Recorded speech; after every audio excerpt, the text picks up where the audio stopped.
Check out this Roman coin. It looks horrible, but you know what? That's what makes it interesting.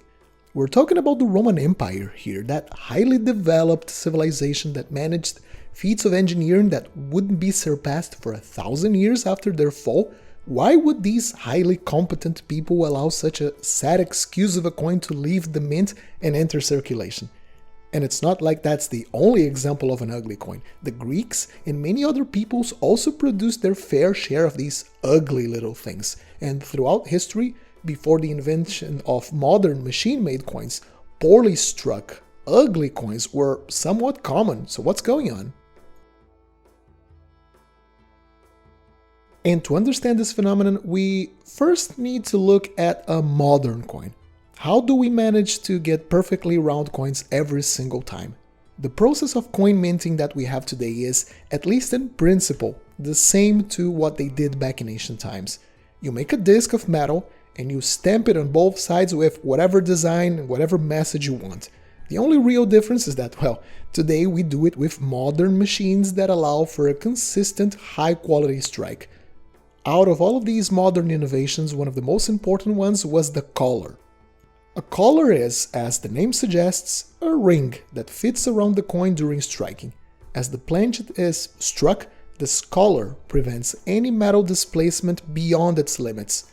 It also helps distribute the very strong forces of the strike evenly around the coin, preventing it from fracturing or splitting, something we find quite commonly on ancient coins. So why didn't our ancestors use a collar when striking their coins? It wouldn't be hard to make one, it's just a metal ring. Well, it mostly had to do with time efficiency. Let's remember we're talking about pre-industrial societies that used manual tools, but coins had to be minted in industrial numbers.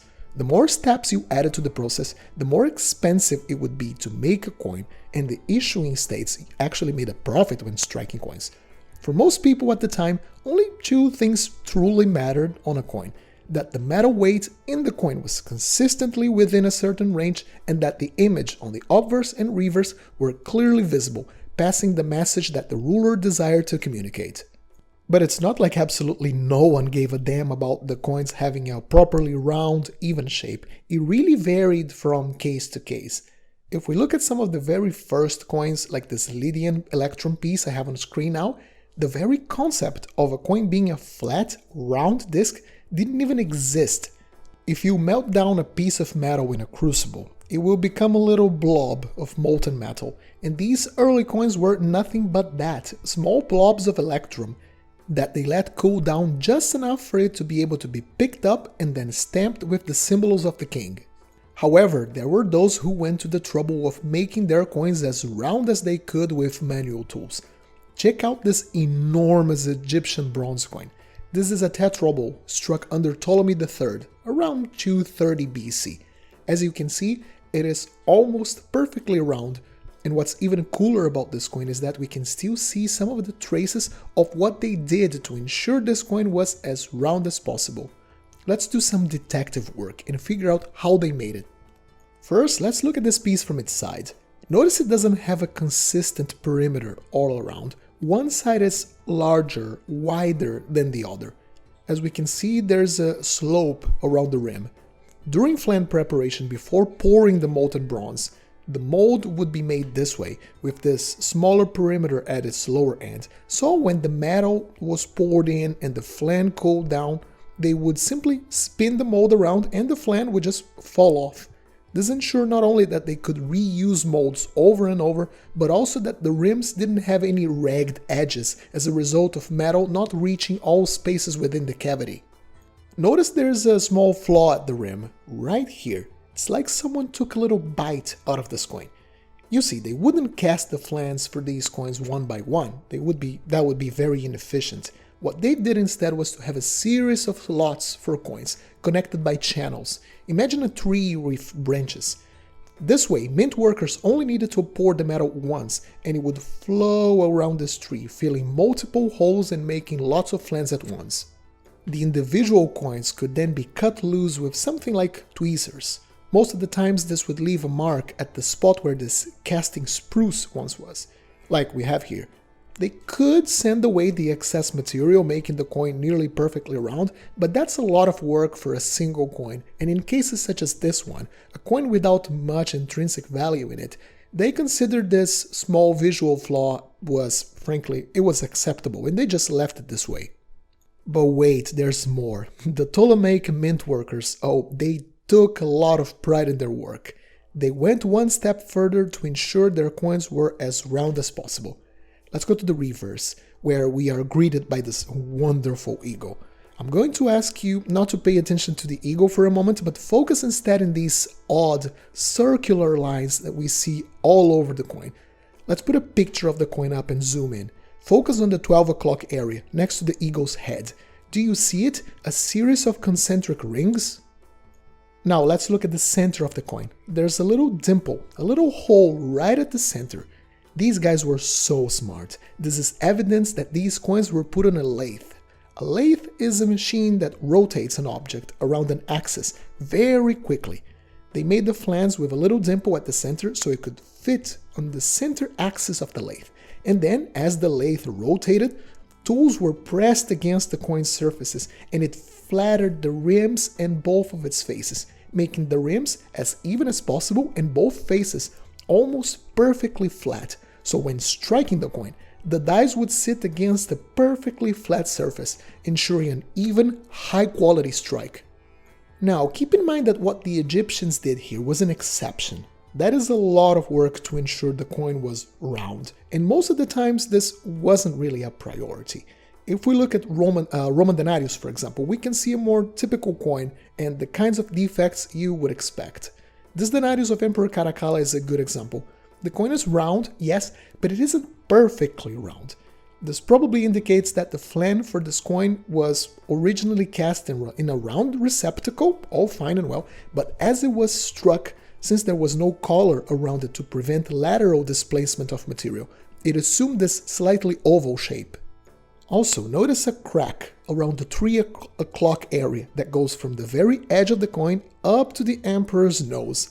That is another sign of this piece being struck without a collar. This area of the coin must have had less structural integrity compared to the rest of the coin, so when it was struck, a little crack formed here. Here, let's have a look at other examples of Roman denarii.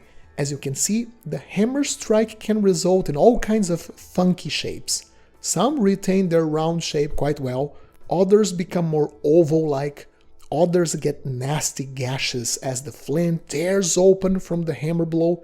As far as quality control went, if the coin wasn't horribly misshapen, still had designs that were clearly visible on them, and was of the correct weight, it was just ready to enter circulation. With the knowledge we now have on how Romans and Greeks made round coins, let's revisit that ugly Claudius Gothicus Antoninianus. There's another thing we need to have in mind when judging a coin like this, and that's the historical context of where or when it was made. Let's remember, this is an ancient artifact, a snapshot into a time period of a civilization. This coin was made in a terrible moment in Rome's history. Internal power struggles, foreign invasions, the empire was divided in 3, things were bad, and quality control wasn't really something the Romans were worried with. I wouldn't even be surprised if the flan for this coin wasn't just poured as a little puddle and struck, instead of being properly placed in a round receptacle. Here's another case where we can see the importance of historical context. This is another coin of Claudius Gothicus, but from a different mint, Antioch. A well-fortified, well-defended city, and look at that, this coin is much better. Properly round, higher silver content, it has the proper weight it's supposed to have. Most pieces from Antioch at that time show much higher quality in their manufacture, simply because they were made in a more stable part of the empire. As you can see, if a coin looks weird or poorly made, yes, it could have been a bad day at the mint, or it could just be the precarious situation the people who minted it were working under. And talking about working under precarious circumstances, let's understand why so many ancient coins were struck off-center. You see, the vast majority of these coins were made by slave labor. Let's remember, working at the mint was not a pleasant job. Striking thousands of these every single day was highly tedious. Even worse, It was a tedious job that involved heavy hammer striking a die that you had to hold with your hands. A lot of fingers must have been crushed. It's not hard to understand. There you are, a slave, being forced to produce these coins as quickly as possible, and you were constantly in the risk of having your hand crushed. Making sure the flan was perfectly aligned to both dies was not high in your list of priorities. One of the dies was typically fixed to an anvil. This was the obverse die, and for Roman coins, it was the one to have the face of the emperor. That's why it's usually harder to find off-center obverses. As you can see in this denarius of Septimius Severus, the obverse is pretty well centered. The reverse die was the moving one, the one the mint worker had to hold in place for striking. So that's the side that normally has the most flaws. The reverse of this piece is clearly off-center. This isn't even a particularly bad example. In some rare instances, we might see half of the design missing. And how do these defects affect you as a coin collector? Well, that's going to depend on how you see them. In most cases, there will be some sort of negative effect on a coin's value. Here's an example. A wonderful, wonderful denarius with a portrait of Julius Caesar. The obverse is clearly off-center, and even worse, it left the part of the legends where you can read Caesar out. Ouch, that's unfortunate. But hey, if you can't afford a perfect Julius Caesar and you're willing to compromise, a coin with an acceptable defect might fit your budget, and you could have a Julius Caesar, for example. And if you are a complete coin nerd like myself, defects might even be a positive thing. Let's look at that amazing Ptolemaic tetrobal once again. Some collectors might ignore this coin completely, claiming the eagle on the obverse is weakly struck. Geez, if this coin was sent to NGC, they would probably give it a very low strike grade, making this a tough coin to sell for many US collectors. However, if you collect for the historical significance of your coins, this piece is wonderful. It gives a glimpse on how people 2,000 years ago tackled the problem of coins not being round. It is the physical manifestation of their ingenuity. Let's remember this coin was made in Alexandria, the main center of academic research in the ancient world. Maybe these cool techniques we just explored were developed in the Great Library of Alexandria. How amazing is that? And you're going to tell me this is a crap coin that's hard to sell because it has a weak strike? Alright, give me a discount then and I will happily take it out of your hands. The same goes for that ugly Claudius Antoninianus. Yeah, it's poorly struck, it's as ugly as kicking a puppy, it has almost no silver in it, but that's the point. It's evidence of how hard these times were. Rome nearly collapsed 200 years before it did, and the evidence is here in your hands. You don't buy a coin of Claudius Gothicus looking for the ultimate example of Roman art. You buy it because it is a physical manifestation of a century of blood, iron, and tears. And this bad boy you're looking at here managed to hold the line before the next emperors came up and restored the empire. It's supposed to look bad. So there goes. Now you know why ancient coins have irregular shapes and all kinds of quirky little defects. How about your collection? Have you got a coin with some sort of issue? Let us know in the comment section down below. I hope you enjoyed this episode. Leave a like and consider subscribing if you did. Happy collecting, and I'll see you soon.